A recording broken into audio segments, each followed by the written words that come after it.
Hiina autod on odavad, ohtlikud surmalõksud, sellepärast on need USA-s keelatud. Nii sul on räägitud, aga see pole kogu tõde. Tegelikkus on vähem seotud ohutusega ja rohkem triljoni dollari suuruse autotööstuse kaitsmisega. $12,000 elektriauto, millel on kõrgemad ohutusreitingud, ei oleks lihtsalt konkurent. See hävitaks kogu USA autoturu üleöö. Detroit läheks pankrotti. Seega on USA loonud ühe kõige agressiivsema protektsionistliku tõkke kaasaegses ajaloos, et neid eemal hoida. Tulemuseks on rahaline raudne eesriie, mis lõksustab keskklassi rekordiliselt kõrgetesse autolaenudesse, mille keskmine kuumakse on järgmise 6 aasta jooksul $767. Ja see pole isegi kõige hullem osa. Sest samal ajal, kui Ameerika pered muretsevad, kuidas nad suudavad katta oma pere maasturikulud, valmistub riigi autotööstus millekski suuremaks. Digitaalne Pearl Harbor, kus iga auto maanteel lihtsalt jääb seisma. Ameerika sissesõidude eest on saanud finantskuriteo paik. Uue sõiduki keskmine tehinguhind on ületanud $50,000 piiri. Kui soovid osta pikabit või linnamaasturit, pead sageli maksma sellest märkimisväärselt rohkem. Ford F-150 Raptor võib maksta umbes $80,000. Täisvarustuses 2026 aasta Chevy Suburban High Country hind võib ulatuda 6-kohalise summani. Isegi tavalisemate pereautode hinnad jäävad umbes $40,000 kuni $60,000 vahele ja see on enne, kui finantseerimine üldse arvesse tuleb. Sest enamik inimesi ei saa endale lubada uue auto ostmist kohe välja. Selle asemel valivad nad selle eest maksmise laenude ja liisingute kaudu. Ja nende finantseerimisvõimalustega kaasnevad intressimäärad, mis võivad oluliselt suurendada auto koguhinda, mille eest maksad. 2025 aasta lõpuks jõudis uue auto keskmine kuumakse jahmatava $767 kuus. Paljud ostjad pikendavad oma laene ja liisingulepinguid nii palju kui võimalik. Mõnikord isegi kuni 72, 84 või lausa 96 kuuni, et hoida maksed enam-vähem taskukohased. 96 kuud on 8 aastat. See tähendab, et mõned ameeriklased finantseerivad oma sõidukeid peaaegu terve aastakümne, sest neil pole muud võimalust. Mõnel juhul kestavad autolaenud sõna otseses mõttes kauem kui abielud. Kõige rängemad saavad tihti nooremad põlvkonnad. Statistika näitab, et Z-generatsiooni juhid vanuses 18 kuni 28 on jõudnud autolaenu makseviivituse määrani 7,5%. See on märkimisväärselt kõrgem kui riigi keskmine, mis on 5,1%. See on kõrgeim laenuvõtjate raskuste tase, mida on nähtud üle 10 aasta. Et anda teile aimu, kui hulluks olukord on muutunud, võtke kõik autod, mida praegu hakatakse tagasi võtma või mille laen on juba maksehäires. Parkige need põrkeraud põrkeraua vastu ja teil oleks katkematu terasrida, mis ulatuks New Yorgist Los Angelesse. Selle mõju annab tunda veel aastakümneid. Miljonid noored ameeriklased on sunnitud pealt vaatama, kuidas nende krediidiskoor langeb ja rahaline tulevik laguneb juba enne, kui nad on jõudnud teha esimesed sammud töömaailmas. Põhjus, miks nii paljud on seotud mitmeaastaste autolaenudega, autode jaoks, mida nad vaevu endale lubada saavad, on see, et neile pole antud ühtegi teist võimalust. Neile on jäetud mulje, et muid võimalusi pole olemas, aga tegelikult on. Alternatiiv asub teisel pool maailma. Hiinas on autotööstus peaaegu nagu paralleeluniversum, kui võrrelda seda Ameerika omaga. Nende sõidukid, täpsemalt elektrisõidukid, on saadaval uskumatult madalate hindadega. 2023 aastal tõi üks Hiina juhtivaid automarke BYD turule Seagalli, elektrilise luukpära, mis maksab kodumaal alla $10,000 ja on rahvusvahelistel turgudel nagu Mehhiko või Euroopa saadaval umbes $20,000 eest. See ei ole mingi paljaks kooritud säästuauto. See on kaasaegne ja arenenud auto, millel on kiired laadimisajad, tõestatud turvasüsteemid ja kuni 400 kilomeetri sõiduulatus. Ja sa võiksid osta 5 sellist autot sama hinnaga, mille eest saaksid ühe tavalise Ameerika maasturi. Isegi rahvusvahelised hinnad, millele lisanduvad tariifid, saatmiskulud ja edasimüüjate marginaalid, on märgatavalt odavamad kui see, mida maksaksid USA-s. Miks seda siis saadaval ei ole? No, USA valitsus väidaks, et tänapäevased elektriautod erinevad tavapärastest autodest oluliselt. Need ei koosne ainult mootoritest, piduritest ja käigukastidest. Need on varustatud täiustatud elektroonikaga, sealhulgas kaamerate, andurite, mikrofonide ja telemaatikaga. Need on nagu nutitelefonid ratastel ja see hirmutab USA valitsust. Nad usuvad, et kaugühendust võivad Hiina või teised välisriikide agendid ära kasutada, et Ameerika kodanikke nuhkida või riigi taristut häirida. Valitsus kujutab ette hirmutava tulevikustsenaariumi, kus Pekingul on võim vajutada mingisugust väljalülitusnuppu ja hetkega rivist välja lülitada miljonid sõidukid Ameerika teedel. Nii leiavad Ameerika tarbijad end olukorrast, kus nad on koormatud elu muutva võlaga ja sunnitud ostma sõidukeid, mis tühjendavad nende pangakontosid aastaid järjest. Ja samal ajal peab Washington palju taskukohasemat alternatiivi mingiks hirmutavaks sõjarelvaks. kuidas see juhtus? Ja kuidas sai igapäevaseks töölesõiduks mõeldud tarbekaupast riikliku julgeoleku oht? 2024 aastal kehtestas Ameerika Ühendriikide valitsus Hiina elektriautodele jahmatava 100% tollimaksu. 100%. See oli täielik majanduslik blokaad, mis kahekordistas nende autode hinna Ameerika ostjate jaoks. Eesmärk oli selge: muuta Hiina elektriautod Ameerika turul tahtlikult koheselt elujõuetuks. Sest kui üks neist autodest maksab tavaliselt umbes $20,000 ja see 100% tollimaks lisab selle hulgihinnale $10,000 juurde, siis lõpphind on juba $30,000. Ja siis äkitselt auto, mis oleks tundunud erakordselt odav ja ahvatlev, hakkab mõne jaoks kättesaamatuks muutuma. Teisisõnu, see on määratud läbi kukkuma. Samal ajal jätkavad Ameerika kaubamärgid turu monopoliseerimist. Kujutage ette, et lähete oma kohalikku toidupoodi ja näete, et leiva hind on äkitselt 50% võrra tõusnud. Ja kujutage ette, et valitsus ütleb, et see hinnatõus kehtestati selleks, et kaitsta teie kohaliku pagari töökoda, kus leiva hind on $15 pätsi eest. Põhimõtteliselt just nii siin juhtuski.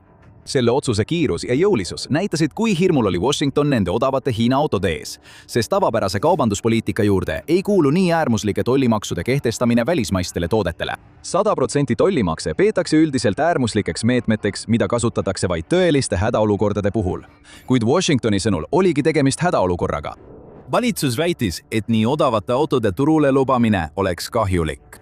Nende väide keskendus ideele, et Hiina annab oma autofirmadele väga suuri subsiidiume ja muud riiklikku toetust. Ja selles on ka tõetera sees. Peking toetas oma elektriautode tööstust üsna agressiivselt. Aastaid ja tohutuid summasid kulutati selleks, et rajada infrastruktuur, mis on vajalik elektriautode revolutsiooni elluviimiseks. See hõlmas nii akude tootmistehaseid kui ka tööstuslikke laadimissüsteeme. Kuid siin on osa, millest Washington mööda vaatas. Ka USA toetab oma autotööstust tugevalt. Inflatsiooni vähendamise seaduse ehk IRA kaudu antakse sõna otseses mõttes miljardeid dollareid toetusi. Samuti on olemas tohutud tootmistoetused tööstuse suurtele tegijatele nagu Ford ja GM. Samuti saavad kodumaal toodetud sõidukite ostjad kuni $7,500 maksusoodustusi. Suured autotootjad said tohutuid ja madala intressiga laene, et aidata neil investeerida elektrisõidukite tehnoloogiatesse. See nihutas elektrisõidukitele ülemineku riski sisuliselt nende ettevõtete pealt Ameerika maksumaksjate õlgadele. Nii et samal ajal, kui valitsus kritiseeris Hiinat toetuste pärast, tegi ta ise täpselt sama. Asi ei olnud kunagi selles, et toetused oleksid halvad. Asi oli alati selles, et Hiina toetused võivad ohustada meie toetusi. Nii jõuamegi hirmutava tõeni. Vaba turumajanduse lõpp Ameerika autotööstuses. See ei ole enam võistlus brändide vahel, et näha, kes suudab luua kõige tõhusamaid tehnilisi lahendusi või kes suudab oma tootmist optimeerida, et valmistada parimaid autosid parima hinnaga. See on midagi palju inetamat. Turg, mida manipuleerib Ameerika valitsus. Washington valib ise, kes on nende autotööstuse võitjad. See ehitab nende ümber finantskindluseid, et kõik teised eemale hoida. See esitab valesid väiteid ausa mängu ja ohutuse kohta, kuid lõppkokkuvõttes on tariifi ainus põhjus tagada, et Ameerika tarbijad saaksid osta vaid Washingtoni poolt subsideeritud elektriautosid. Aga kui see pole seotud ausa konkurentsiga, siis kes tegelikult nõudis seda 100% tollimüüri? Mõelge Ameerika autotööstusele ja kohe tulevad pähe 3 suurt nime. General Motors, Ford ja Stellantis, mis on tuntud kaubamärkide nagu Chrysler ja Jeep emaettevõte. Koos esindavad nad Detroiti impeeriumi. Aastakümneid domineerisid nad autoturul. Nad kujundasid Ameerika äärelinnade nägu, valitsesid teedel ja mõjutasid terveid piirkondlikke majandusi. Ja mida suuremaks ja jõukamaks nad kasvasid, seda rohkem kasvas ka nende võim. Varsti ei mõjutanud nad enam ainult linnu ja asulaid, vaid terveid osariike. See omakorda suurendas nende poliitilist mõju Washingtonis. Aja jooksul kasutasid need ettevõtted oma mõjuvõimu ja rikkust, et kirjutada Ameerika autoturu reeglid ümber viisil, mis tooks neile veelgi rohkem raha. See tähendas järk-järgulist nihet taskukohastelt sõiduautodelt suuremate, raskemate ja luksuslikumate sõidukite poole. See juhtus aeglaselt, kuid aastate möödudes hakkasid teatud tüüpi autod riigiteedelt kaduma. Väikesed sedaanid ja kompaktsed luukpärad kadusid koos teiste soodsama hinnaklassi autodega, mis on levinud teistes riikides üle maailma. Suur kolmik suunas oma tähelepanu suurematele sõidukitele, millel olid suuremad kasumimarginaalid. Nende kasumiaruande seisukohalt oli see muutus igati mõistlik. Ettevõtted nagu Ford teenivad palju rohkem raha täismõõdus pikabite ja premium-klassi maasturite müügiga, kui nad kunagi teeniksid lihtsate pereluukpärade müügist. Keskendudes rohkem nendele kõrge kasumimarginaaliga sõidukitele ja väiksemate alternatiivide järk-järgulisele lõpetamisele, jätsid nad ostjatele üha vähem valikuid. Lõpuks jõudsid nad staadiumisse, millest nad olid alati unistanud. Kõik pidid ostma $50,000 maksva auto, kui nad tahtsid punktist A punkti B jõuda. Kuid kogu see mudel ja suurte 3 ettevõtte ellujäämine sõltus sellest, et odavamad konkurendid ei pääseks turule. Ameerika avalikkusel ei tohtinud olla ühtegi teist taskukohast valikut. Siis tulid Hiina elektriautode tootjad, pakkudes sõidukeid nagu Seagull, kõik hinnaga umbes $12,000. Ameerika autotööstus ei suuda sellega konkureerida. Suur kolmik ei kavatsenud seda juhtuda lasta, nii et nad hakkasid kasutama seda võimu, mida nad olid aastate jooksul Washingtonis kogunud. Nad kasutasid kõiki oma arsenali relvi ja kõiki oma võtteid, et säilitada senine olukord. Lõppkokkuvõttes taandus see tohutute rahasummade suunamisele lobitööks, mis oli suunatud näiteks senati allkomiteedele ja täitevvõimu poliitikakujundajatele. Nende eesmärk oli selge – hoida Hiina eemal. Selleks kujutasid nad Hiina elektriautosid mitte ainult majandusliku väljakutsena, vaid tööstusliku sissetungina, mille vastu Ameerika pidi end kaitsma. Nad hoiatasid autotööstuse päikesepaneelide laadse kokkuvarisemise eest, meenutades seadusandjatele, kuidas odavad Hiina päikesepaneelisüsteemid USA turule sisenesid. Kohalikud kaubamärgid suruti hinnaga alla ja kodumaine päikeseenergiasektor hävitati sisuliselt täielikult. Nad ütlesid, et täpselt sama olukord kordub autotööstuses, kuid veelgi suuremas ulatuses. Detroitis ja mujal aastakümneid töötanud tootmisliinid jäävad seisma ning miljonid töökohad kaovad.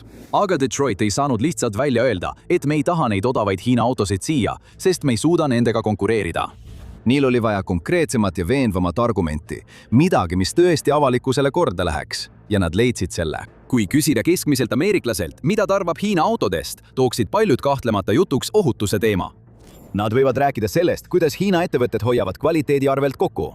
Nad võivad mainida ohtlikke akusid, mis võivad igal ajal plahvatada, või isegi rangete turvatestide puudumist. Mõned kirjeldaksid Hiina autosid isegi kui surmalõkse. Need arusaamad ja stereotüübid on sügavalt juurdunud Ameerika meediamaastikul ja laiemas avalikus arusaamas Hiina autotööstusest. Ja sellel on põhjus, kuid see ei ole see, mida sulle on uskuma pandud. Tõsi, algusaastatel oli katastroofilisi läbikukkumisi, nagu nullitärnilised kokkupõrketestid ja salongi kokkuvarisemised 2005 aastal, kuid see on ka aastatepikkuse propaganda ja ajupesukampaaniate tulemus, mida Detroiti autohiiglased rahastasid. Aastaid levitasid Ford, GM ja teised narratiivi, et Hiina autod on ohtlikud. See oli nende jaoks uskumatult kasulik narratiiv. Hirm on võimas jõud. Kui inimesed kardaksid Hiina sõidukeid, ei tahaks nad kunagi ühtegi neist osta. Veelgi enam, nad oleksid vägagi valmis maksma märkimisväärselt kõrgemat hinda autode eest, millel on taga valmistatud USA-s kleebis. See lisanduv 20 või 30 000 oli hind, mida maksti oma pere turvalisuse eest. Äkitselt näisid sellised ettevõtted nagu Ford üllad ja auväärsed. Nad pingutasid eriti selle nimel, et kaitsta oma juhte ja reisijaid. Hiina ettevõtteid kujutati kurjade ja rahahimulistena, kes ohutuse arvelt eelistasid odavamat ja lihtsamini toodetavat. Ja see kõik laguneb koost, kui lähemalt vaadata. Ohtliku Hiina automüüd purunes lõplikult, kui sellised sõidukid nagu BYD Dolphin ja Atto 3 jõudsid rangelt reguleeritud Euroopa turule. Kui need tõesti oleksid liikuvad surmalõksud, neid ei saaks Prantsusmaal ega Saksamaal müüa. Kui stereotüübid oleksid tõesed, kukuksid need autod läbi Euroopa uute autode hindamise programmis. See on üks maailma põhjalikumaid sõidukite ohutuskontrolle. Nad ei kukkunud läbi. Nad läbisid selle suurepäraste tulemustega. Nii Dolphin kui ka Atto 3 said NCAP ohutushinnangus 5 tärni. Need saavutasid ka samad või isegi paremad tulemused kui mõned Ameerika parima hinnanguga sõidukid nagu Ford Mustang Mach-E ja Tesla Model 3. Mis puudutab plahvatavaid akusid, siis see müüt lükati samuti ümber. BYD enda labaaku läbis sisuliselt tööstusstandardi naelaga läbistamise testi. See on loodud simuleerima sellist kahjustust, mis võib põhjustada akude äkilise süttimise. Hiina tootja jagas isegi internetis kaadreid, kus naelad tungivad nende akuelementidesse ilma, et need sütiksid. See oli saavutus, mida paljud läänemaailma NMC akud ei suutnud korrata. Sõidukid läbisid ühe testi teise järel ja vastasid järjest ohutusstandarditele ning ohtlike Hiina autode narratiiv lagunes koost. See ei tähenda, et Hiina autod oleksid täiuslikud või et neil poleks üldse mingeid ohutusprobleeme. Alati on arenguruumi, kuid testid näitasid, et Hiina autod ei olnud sugugi ohtlikumad kui Ameerika omad. Paljudes aspektides olid need isegi turvalisemad. Kui ohutusmüüt oli purustatud, vajas valitsus uut vaiendamatut põhjust, et neid autosid USA-sse mitte lubada. Siin tuli mängu Trooja hobune. Kui majanduslikud ja ohutusega seotud argumendid hakkasid murenema, korraldas Washington kiire ja üllatava pöörde veelgi äärmuslikumas suunas. hakati väitma, et Hiina autod kujutavad endast ohtu riigi julgeolekule. Kuigi see võib tunduda naeruväärne, koostati Washingtoni argument külmalt ja kalkuleeritult. See kasutas ära aastakümnete pikkust avalikku indoktrineerimist ja laialt levinud hirme Hiina, selle valitseva kommunistliku partei ning Ameerika eluviisile kujutatava ohu ees. Eeltöö tehti ära juba 2024 aastal. USA kaubandusministeerium DOC viis läbi uurimise Hiinast ja teistest riikidest, mida võiks pidada Ameerika Ühendriikide vastasteks pärit ühendatud sõidukite tekitatud niinimetatud süsteemsete riskide kohta. Selle uurimise tulemused olid murettekitavad.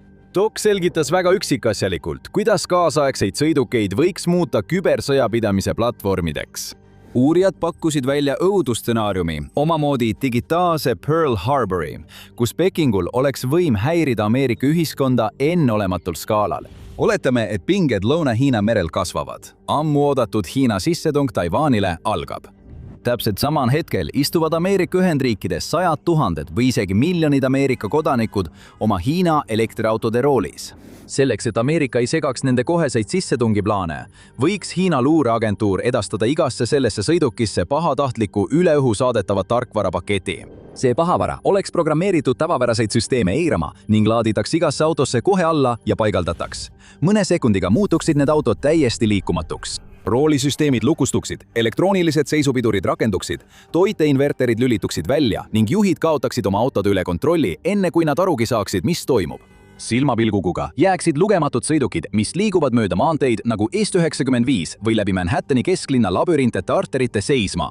Kõik tarduksid mingist nähtamatust, kuid kõik võimsast jõust. See oleks katastroofiline infrastruktuuri halvatus. Toimuksid õnnetused, vigastused, surmad, häving. Hädaabiteenistustel oleks raske reageerida. Kaubateed ummistuksid ja muutuksid läbimatuks. Logistika kukuks kokku. Siseriiklik majandus kukuks kokku. See võib kõlada liialdusena, kuid selline tehnoloogia on olemas. Tänapäeva autod on varustatud keerukate elektrooniliste juhtseadmete ja võrguseadmete võrgustikuga. Neil on võime koguda ja jagada lugematul hulgal andmeid. Iga sekund toetuvad nad tarkvarale, mis juhib kõiki põhifunktsioone ja omadusi, alates roolivõimendist kuni jõujaotussüsteemini. Ja lõpuks on just nende autode tootjabrändidel võim otsustada täpselt, kuidas need töötavad. Nemad on need, kes saavad teha ja levitada olulisi püsivara uuendusi. Seega pole sugugi hull mõelda, kuidas sellist võimu võiks kasutada ohtlikul või hävitaval viisil. Ja kui see idee on juba välja käidud, on DIS-il olemas õigustus, mida neil on vaja, et need sõidukid sisuliselt keelustada.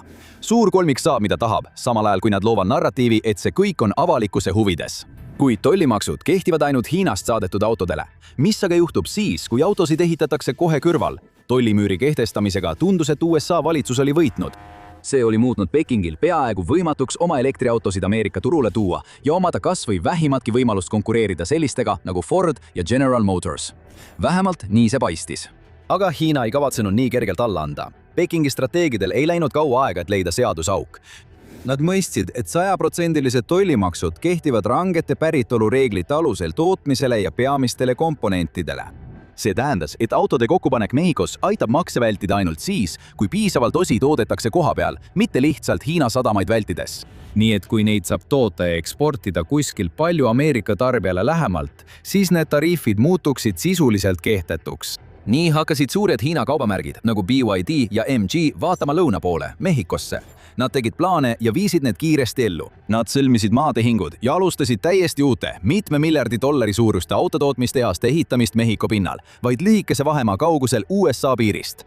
Ärilisest vaatenurgast oli see geniaalne samm. Mehhiko on juba praegu suur autotööstuse keskus. Seal on suhteliselt odav tööjõud ja tõestatud kogemus sõidukite saatmisel USA-sse. Õiguslikust vaatenurgast oli see samm samuti igati mõistlik. See oli Hiina poolt läbimõeldud käik, et mööda hiilida Ameerika Ühendriikide, Mehhiko ja Kanada kokkuleppe ehk USMCA õiguslikust raamistikust, mis on tänapäevane NAFTA järeltulija. USMCA sätete kohaselt võib ükskõik millises kolmest alla kirjutanud riigist toodetud auto ületada teiste riikide piire tollimaksuvabalt, kuid see peab järgima teatud reegleid ja nõudeid. Iga sõiduki komponentidest ja konstruktsioonilisest väärtusest peab 75% pärinema Põhja-Ameerika tööjõust ja materjalidest.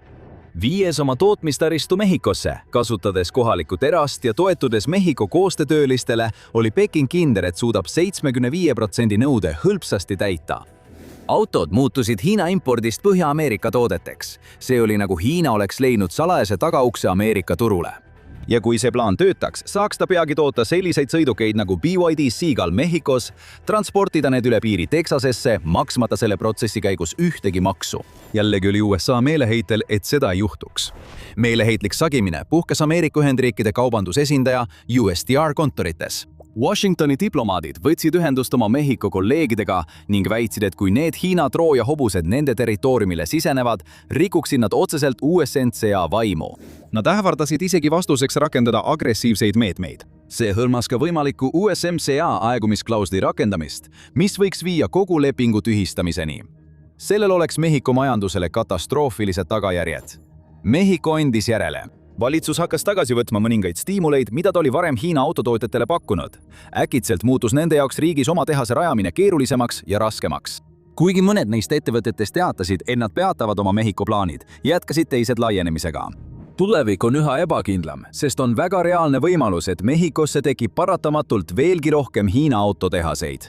Kuid isegi kui autod pannakse kokku Mehhikos, neid käitavat tarkvara kontrollitakse endiselt Shenzhenis. See viib meid kogu keelu algpõhjuseni. Kaubandusvaidlused, ettevõtete lobitöö ja suhtekorralduskampaaniad on kõik vaid taustamüra. Selle tööstuskonflikti kõige sügavam ja tumedam põhjus peitub geopoliitilises draamas. Me oleme tunnistajaks dramaatilisele, põlvkondadeülesele ja pöördumatule muutusele globaalsel areenil. Ameerika Ühendriikide ja Hiina järk-järguline, kuid lõplik lahtihaakimine. Mõlemad riigil on aastate jooksul olnud erimeelsusi, kuid nad on tavaliselt need probleemid kõrvale jätnud, et nautida globaliseerunud kaubanduseeliseid.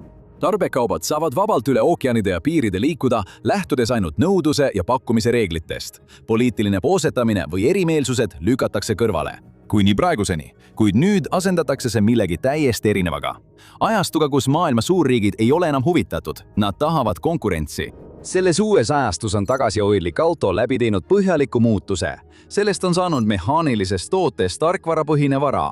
Tänapäeva autod on võrgustatud andurite süsteemid, mis tegutsevad tootja poolt määratud füüsilistes ja digitaalses piirides ning riigivõimud toetavad ja subsideerivad neid tootjaid. See, kes kontrollib nende sõidukite tarkvara ja operatsioonisüsteeme, omab lõppkokkuvõttes märkimisväärset mõju nende kasutajate üle. See paljastab hirmutava tõe. Tänapäeva autotootjatel, olenemata sellest, kas nad on Ameerika, Hiina või Euroopa päritolu, on kõigil võime sõidukeid kaugjuhtimise teel üle maailma kasutuskõlbmatuks muuta. Ja sellel on tohutud tagajärjed. Oletame, et tarbija jätab oma autoliisingu maksmata või sõiduk teatatakse varastatuks. Seda haldav ettevõte saab lihtsalt anda käsu sadade või isegi tuhandete kilomeetrite kauguselt ja peatada auto ootamatult. Hiireklõpsu või ekraanipuudutusega saavad need ettevõtted muuta $50 000 väärtuses sõidukid liikumatuteks plastiku- ja metallitükkideks. Taristu on olemas. See on integreeritud igasse uude elektriautosse juba tehases. See on tõeline oht, millega Ameerika silmitsi seisab. Hiina seaduste kohaselt on kõik kohalikud ettevõtted ja kodanikud seaduslikult kohustatud toetama, abistama ja tegema koostööd riiklike luuretegevustega. Kui autotootjaga nagu BYD või Geely võtab ühendust Hiina kommunistlik partei ja palub jagada juurdepääsu reaalajas asukohaandmete võrgustikele, kaamerapiltidele, salvestustele auto seest või isegi kaugjuhtimissüsteemidele, siis ei saa ettevõte keelduda, ta peab alluma. See annab potentsiaalselt Hiina valitsusele kontrolli miljonite sõidukite üle 10 riikides üle maailma. See on digitaalne Pearl Harbori stsenaarium, aga veelgi hullem. Hiinal pole mitte ainult võimu neid sõidukeid soovi korral välja lülitada. Ta võib muuta need ka luureandmete kogumise vahenditeks. Autod võiksid koguda kõike, alates biomeetriast kuni akustiliste andmeteni oma klientidelt. On lihtne ette kujutada, kuidas sellist tohutut võimu võiks kuritarvitada. See on enneolematu oht, mida ükski suveräänne suurriik ei saa lubada. Nii et Washingtoni keeld Hiina sõidukitele ei ole siiski pelgalt paranoia tulemus ega seisne täielikult selles, et hoida turg suuremate kodumaiste brändide käes. See on oma olemuselt riikliku julgeoleku otsus. See on seotud sellega, et USA sulgeb väravad potentsiaalse eksistentsiaalse ohu eest ja seni on see õnnestunud. Aga mis hinnaga? Sest neid sõidukeid tõkestades võina olla samal ajal oma tulevikku saboteerinud. Kliimakriis, netonull, taastuvenergia. Juba aastaid ja üha sagedamini on Ameerika avalikkus kuulnud neid termineid poliitikute ja poliitikakujundajate suust lõputult kordamas. Meile on laenguid peetud globaalse soojenemise ohtudest ja fossiilkütustest loobumise olulisusest. Kuid võimu kõrgeimates koridorides on Ameerika poliitiline masin tegutsenud silmakirjalikult ja vastuoluliselt.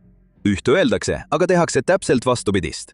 Poliitikakujundajad väidavad, et nad on pühendunud nendele ambitsioonikatele keskkonnaraamistikele ja netonulli saavutamisele aastaks 2050.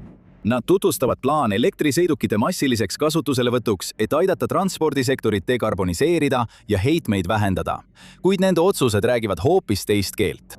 Kui needsamad inimesed seisid silmitsi valikuga saavutada oma keskkonnasõbralikud eesmärgid või säilitada mingi ähmane protektsionistlik hoiak Hiina suhtes, valisid nad viivitamatult viimase. Nad püstitasid tariifitõkke ja sellega ei keelanud nad lihtsalt Hiina autosid. Nad muutsid süstemaatiliselt ebaseaduslikuks maailma kõige tõhusama puhta energiaga transpordi pakkumise. See ei olekski nii oluline, kui USA oleks juba teel Hiina elektriautode taristu tasemele jõudmise poole.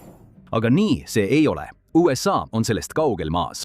Uuringumudelid näitavad, et Washingtoni poliitikad, taskukohast importide piirangud ja toorainete nappus aeglustavad elektriautode kasutuselevõttu Ameerika Ühendriikides. Selle tulemusena on prognoositav ajakava, mil uute sõiduautode müügist moodustavad elektriautod 50% nihkunud 2034. aastalt 2039. aastale. Arvestades, kui kiiresti kliimakriis areneb, ei ole 5 aastat sugugi lühike aeg. See on tohutu ja sellel on keskkonnale väga suured tagajärjed. Selle aja jooksul toodetakse, müüakse ja sõidetakse Ameerika teedel veel miljoneid sisepõlemismootoriga autosid. Need põletavad miljardeid galloneid fossiilkütuseid ja paiskavad atmosfääri tonnide viisi süsihappegaasi ja saasteaineid. Silmakirjalikkus on ilmne.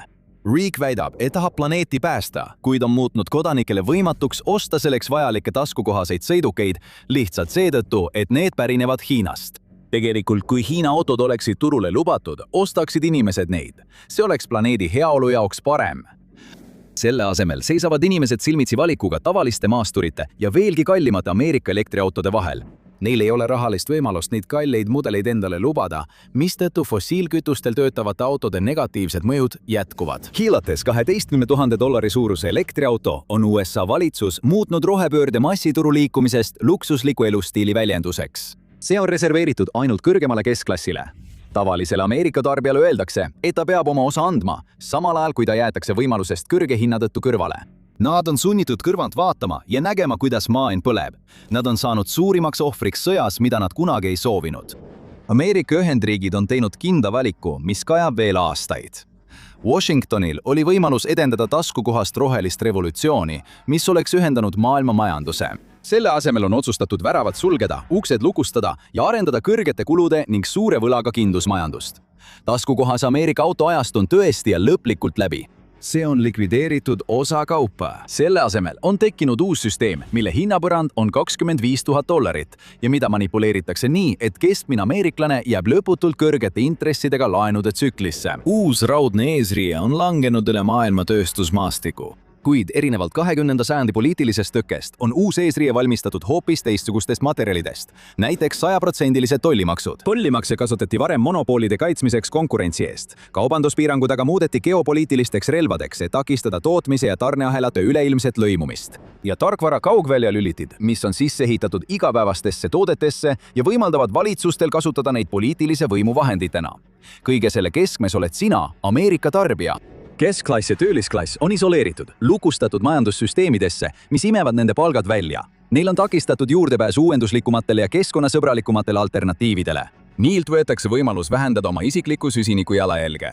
Neid jälgitakse pidevalt tehnoloogiatega, mis sobivad pigem riikliku julgeoleku huvide teenimiseks, kui nende elu lihtsamaks tegemiseks. See on tänapäeva globaalse majanduse tegelik reaalsus. Odavaid Hiina autosid ei hoitud Ameerikast eemal selleks, et sind päästa. Neid hoiti eemal selleks, et säilitada ettevõtete ellujäämise ja geopoliitilise ülekaalusüsteemi ning sina jäid arvemaksjaks. Hiina sõidukid ei ole ainus oht, millega Detroiti suur kolmik silmitsi seisab. Ford maadleb muutuvate tarbijate nõudmiste, kasvava konkurentsi ja kiiresti muutuva autotööstuse maastikuga. Saa teada, mis tegelikult Fordi allakäiku põhjustab ja miks Ford läbi kukub. Või vaata seda videot.